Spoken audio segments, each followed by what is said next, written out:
පින්නතුනි, අපි කාටත් විශාල වගකීමක් තිබෙනවා.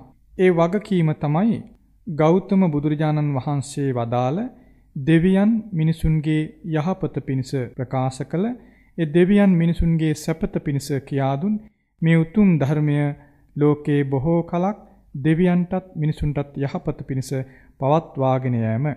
මේ ධර්මය බොහෝ දිනාට සැප පිණිස බොහෝ කලක් පවත්වාගෙන යෑමේ වගකීම ඔබ අපි කාටත් තිබෙනවා.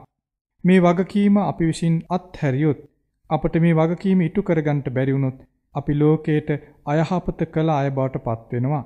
ඇත්තෙන්ම මේ ධර්මය බොහෝ කලක් පවත්වාගෙන යාම පිණිස අපි යම් මෙහෙයක් ගන්නවා නම්, අපි යම් උපකාරයක් කරනවා නම්, අපි යම් වෑයමක් ගන්නවා නම්, ඒ වෑයම මේ ලෝකේ වාසය කරන බොහෝ දෙනාට සැප උපදවා ගැනීම පිණිසම අප විසින් ලෝකයට කරන ලොකු උපකාරයක් බවට පත් වෙනවා. ඒ නිසා අපි කවුරුත් මේ වගකීම ගැන තේරුම් ගන්නට ඕනේ.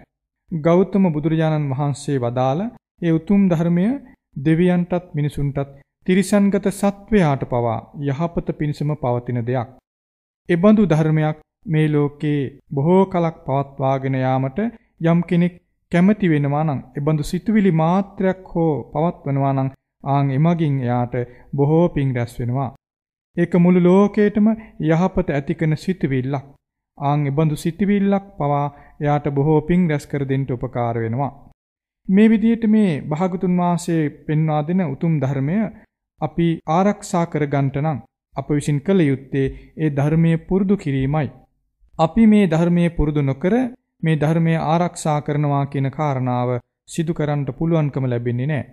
අපි ධර්මය හොඳින් පුරුදු කරගත්තොත් ඊළඟ පරපුරට ඒ ධර්මය දායාද කරලා දෙන්න අපට පුළුවන්කම තිබෙනවා. අපි ධර්මය හොඳින් පුරුදු කර නොගත්තොත් ඊළඟ පරපුරට ඒ ධර්මය අපට දෙන්න පුළුවන්කම ලැබෙන්නේ නැහැ. ඒ නිසා බුදුරජාණන් වහන්සේ අප උදෙසා ඉතුරු කොට වදාළ මහා කරුණාවෙන් අපේ දුක නිවා ගැනීම පිණිස, අපට දුකෙන් නිදහස් වීම පිණිසම කියා දුන් මේ උතුම් ධර්මය ලෝකේ බොහෝ දිනාට සැප පිණිස බොහෝ කලක් පවත්වාගෙන යාම පිණිස අප විසින් කළ යුත්තේ ඒ ධර්මය හොඳින් පුරුදු කර ගැනීමමයි. ඒ නිසා පින්නතුනි, භාග්‍යතුන් වහන්සේ කෙරෙහි අචල ප්‍රසාදය ඇති කරගන්න කැමති වෙන්න, සද්ධර්මයේ කෙරෙහි අචල ප්‍රසාදය ඇති කරගන්න කැමති වෙන්න, ආර්ය මහා සංඝරුවන කෙරෙහි අචල ප්‍රසාදය ඇති කරගන්න කැමති වෙන්න, පංචශීලය හොඳින් සමාදන් වෙලා පිරිසිදු සීලයකින් යුක්ත ජීවිතයක් ගත කරන්න පුරුදු වෙන්න. මේ විදිහට තෙරුවන් කෙරෙහි අචල ප්‍රසාදය උපදවගෙන සිල්වත් ජීවිතයක් ගත කරන කෙනා ධර්මයේ හොඳින් පුරුදු කරගන්නට කැමති කෙනෙක් බවට පත් වෙනවා. එයා ධර්මයේ හොඳින් පුරුදු කරගන්න කෙනෙක් බවට පත් වෙනවා. ආන් මේ විදිහට ධර්මයේ හොඳින් පුරුදු කරගත්තොත් එයාට පුළුවන්කම ලැබෙනවා බුදුරජාණන් වහන්සේ ලෝකයට යහපත පිණිස පෙන්වා දෙන පරම ගම්භීර වූ මේ සත් ධර්මය දෙවියන් මිනිසුන්ගේ යහපත පිණිස බොහෝ කලක් රැක ගැනීමට උපකාර කරන්නට යාට පුළුවන්කම ලැබෙනවා. මෙබඳු සත්ගුණවත් ක්‍රියාවක් කරන්නට ඔබ අප කාටත් පුළුවන්කම ලැබුණොත් අප මේ ලෝකේ හිස් අතින් නොමැරෙන මිනිසුන් බවට පත් වෙනවා. අපි මේ ලෝකයට යහපත කරලා අපි බොහෝ වටිනා දේ රැස් කරගෙන සුගතියක උපදින්න තරම් වාසනාවන්ත අය බවට පත් වෙනවා. ඒ නිසා මේ පින්නතුන් කවුරුත් බුදුරජාණන් වහන්සේ වදාළ උතුම් ධර්මයේ ඉගෙන ගන්න, ඒ බුදුරජාණන් වහන්සේගේ අප්‍රමාණ වූ බුදු ගුණ ගැන ඉගෙන ගන්න, සද්ධර්මයේ අප්‍රමාණ වූ ගුණ ඉගෙන ගන්න, ආර්ය මහා සංඝරුවනේ අප්‍රමාණ ගුණ ඉගෙන ගන්න, සිල්වත් ජීවිතයක් ගත කිරීමේ මහා ආනිසංස ගැන ඉගෙන ගන්න. ආන් මේ විදිහට මේ ලෝකේ පරම ගම්භීර වූ යහපත් දේ ගැන ඉගෙන ගන්න. තෙරුවන් ගුණ මේ ලෝකේ පරම ගම්භීර වූ යහපත් දෙයි.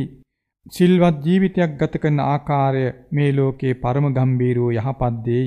ආන්නේ ලෝකේ පරම ගම්භීර වූ යහපත් වූ දේ ඉගෙනගෙන ඒ යහපතේ සමාදන් වෙලා ඒ යහපත ආරක්ෂා කරගන්නට කොයි කවුරුත් කල්පනා කරන්න. තෙරුවන් ගුණ සිහි කරන කෙනා ඊටාම සපවත් වූ ජීවිතයක් උපදව ගන්නට වාසනාවන්තයෙක් වෙනවා. සිල්වත් ජීවිතයක් ගත කරන කෙනා ඊටාම සපවත් ජීවිතයක් ගත කරන්නට වාසනාවන්තයෙක් බවට පත් වෙනවා. එයා තමාටත් යහපත උපදවන අන් අයටත් යහපත ඇති කර දෙන කෙනෙක් බවට පත් වෙනවා. ඒ නිසා අපි අපේ වගකීම තේරුම් අරගෙන වගකීම් සහිත ජීවිතයක් ඇති කර ගන්නට කල්පනා කළ යුතුයි. ඔබ සියලු දෙනාටම භාග්‍යතුන් වහන්සේගේ උතුම් සද්ධර්මය ලෝකේ දෙවියන් මිනිසුන් උදෙසා බොහෝ කලක් පවත්වාගෙන යෑමේ වාසනාව හැකියාව උදා වේ.